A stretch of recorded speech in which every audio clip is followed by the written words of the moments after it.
የውሸትና ፌክ የሆኑ ጓደኞችን የምንለይበትን መንገዶች አብረን አንደኛ ራዕያችንን ያሰብናቸውን ነገሮች ህልማችንን እንዲሁም ያቀናቸውን ነገሮች ሲሰሙ ያጣጥሉብናል፣ አይደግፉልንም። ይህ አንድ የፌክ ጓደኛ መገለጫ ነው። እዚህ አይነት ፐርሰናሊቲ ያላቸው ጓደኞች ልክ ሀሳባችንን በምነግራቸው ሰዓት፣ እቅዳችንን በምነግራቸው ሰዓት ያ ነገር ከባድ እንደሆነ ነው የሚነግሩን። እንዲሁም ደግሞ ያጣጥሉብናል፣ በጣም ከባድ እንደሆነ፣ እከሌ ሰርቶት እኮ አልተሳካለትም፣ እከሌ ሞክሮት በጣም ከባድ ነው የሚሉ የተለያዩ ሀሳቦችን የሚሰጡና በአንድ ጊቭ አፕ እንድናደርግበት ነው የሚያደርጉን። ሀሳባችንን ህልማችንን በምናጋራቸው ሰዓት ያንን ሀሳብ የሚያጣጥሉብን ከሆነ፣ አይሆንም የሚሉን ከሆነ፣ ሪዝናብል ያልሆነ ምክንያት እየሰጡን እንዳናደርገው የሚገፋፉን ከሆነ ቼክ አድርጓቸው። ሁለተኛ በሚያጠፉበት ጊዜ ይቅርታ አይጠይቁም። እውነተኛ የሆኑ ጓደኞች በሚያጠፉበት ሰዓት የውስጥ ፕራይዳቸውን ወይም ደግሞ የኩራታቸውን ደበቅ ያደርጉና ሞር ለጓደኝነቱ ለሪሌሽንሺፑ ያስቡና ቁጭ ብለው ችግራቸውን ይቅርታ በመጠየቅ ይፈታሉ።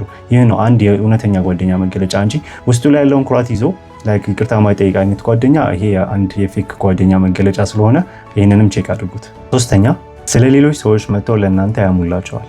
ከኋላቸው ከጀርባቸው በመሆን ስለ ሌሎች ሰዎች እናንተ ጋር መጥተው በሚያወሩበት ሰዓት ስለኛም ደግሞ ሌሎች ጋር ሄደው አለማውራታቸውን እርግጠኛ ነው። ስለዚህ ይሄ ሰው በሌለበት መጥተው ስለዛ ሰው መጥፎ ነገር የሚነግራችሁ ሰው እናንተም ባትኖሩ ነገ ላይ ያ ሰው ጋር ሄዶ ስለ እናንተ መጥፎ ነገር አለመናገሩን እርግጠኛ አይደላችሁም። አራተኛ ካደረጉት ከሰሩት በላይ ያወራሉ።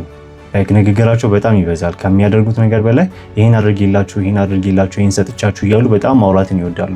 ይህ አንድ ሪል የሆነ ጓደኛ የማያደርገው ነገር ስለሆነ ይህንንም ፐርሰናሊቲ ቼክ ማድረግ ይኖርብናል። አምስተኛ አብዛኛው ጊዜ እቅድ አውጥታችሁ ኦርጋናይዝ የምታደርጉት እንገናኝ የምትሉት እናንተ ብቻ ትሆናላችሁ። ይህ ዋን ሳይድ ፍሬንድሺፕ ይባላል። ብዙ ጊዜ እናንተ ናችሁ እንገናኝ የምትሉት፣ እናንተ ናችሁ የምትደውሉ፣ ጥረት የምታደርጉት፣ ኦርጋናይዝ የምታደርጉት፣ ሃንጋውት ለማድረግ የሚመች የሆነ ሞመንት የምትፈጥሩት ሁሌ እናንተ ከሆናችሁ ያንን ጓደኛ እንዴት ነው ኤክስፕሌን የምታደርጉት? ስለዚህ ዋን ሳይድ ሪሌሽንሺፕ ብዙ ጊዜ ይጎዳል። የአንድ ሰው ኢፈርት ብቻ የሚታይበት ጓደኝነት ብዙ ጊዜ ቀጣይነት ስለማይኖረው ይሄም አንዱ የፌክ ጓደኞች ወይም ደግሞ አንሪል የሆኑ ጓደኞችን የምናውቅበት መንገድ ነው። ዛሬ እነዚህን አምስቱን አንድ ጓደኛ ፌክ ነው ሪል ነው የሚለውን ነገር፣ ሪሌሽንሺፓችን እንዴት ነው የሚለውን ነገር ቼክ የምናደርግበትን መንገዶች አይተናል። እናንተም ደግሞ ይህ የፌክ ጓደኞች መገለጫ ነው እንዲሁም ደግሞ የተለያዩ መንገዶች አሉ የምናውቅበት የምትሉትን ኮሜንት ላይ ያስቀምጡልኝ። ይህ ቪዲዮ ከተመቻችሁ ፎሎ፣ ላይክ፣ ሼር፣ ሪፖስት እንዲሁም ኮፒ ሊንክ በማድረግ ለሌሎችም አድርሱ።